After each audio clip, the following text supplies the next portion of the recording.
Sir বাইদেউসকল কৰ্মচাৰীসকলৰ সমস্যা সমাধান হৈছে হয়।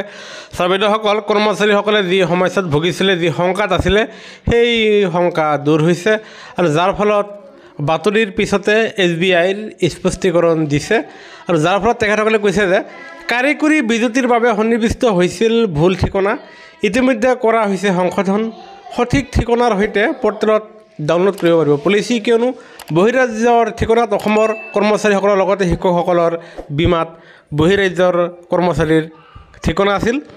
অসমীয়া প্ৰতিদিনৰ বাতৰিৰ পিছত অসমৰ শিক্ষক কৰ্মচাৰীৰ বীমাৰ পলিচি সন্নিৱিষ্ট হোৱা ভুল ঠিকনা শুধৰণি কৰিলে SBI। আজি এক স্পষ্টীকৰণযোগে বেংকটোৱে কয়, আমি বিষয়ত বীমা কোম্পানী SBI লাইফৰ সৈতে আলোচনা কৰিছোঁ। তেওঁলোকে স্পষ্ট কৰিছে যে কাৰিকৰী বিজুতিৰ বাবে অজানিতে ভুল ঠিকনা বীমা পলিচিত সন্নিৱিষ্ট হৈছে, সেয়েহে ইতিমধ্যে সংশোধন কৰা হৈছে। এতিয়া সকলো আঁচনিধাৰকে সঠিক ঠিকনাৰ সৈতে তেওঁলোকৰ পলিচি ডাউনলোড কৰিবলৈ পৰ্টেলটো পৰীক্ষা কৰাব পাৰে। উল্লেখযোগ্য যে অসমৰ শিক্ষক কৰ্মচাৰীক চৰকাৰীভাৱে SBIৰ অধীনত সম্পূৰ্ণ সুৰক্ষাৰ টাৰ্ম বীমাৰ পলিচি প্ৰদান কৰা হৈছিল। লক্ষণীয়ভাৱে এনে পলিচিত শিক্ষক কৰ্মচাৰীসকলৰ ঠিকনা মধ্যপ্ৰদেশ, অন্ধ্ৰপ্ৰদেশৰ আৰক্ষী, উৰিষ্যাৰ আৰক্ষী বুলি সন্নিৱিষ্ট হৈছিল। এনেদৰে ভুলকৈ ঠিকনা সন্নিৱিষ্ট হোৱাক লৈ শিক্ষক কৰ্মচাৰীসকলৰ মাজত ব্যাপক প্ৰতিক্ৰিয়াৰ সৃষ্টি হয়।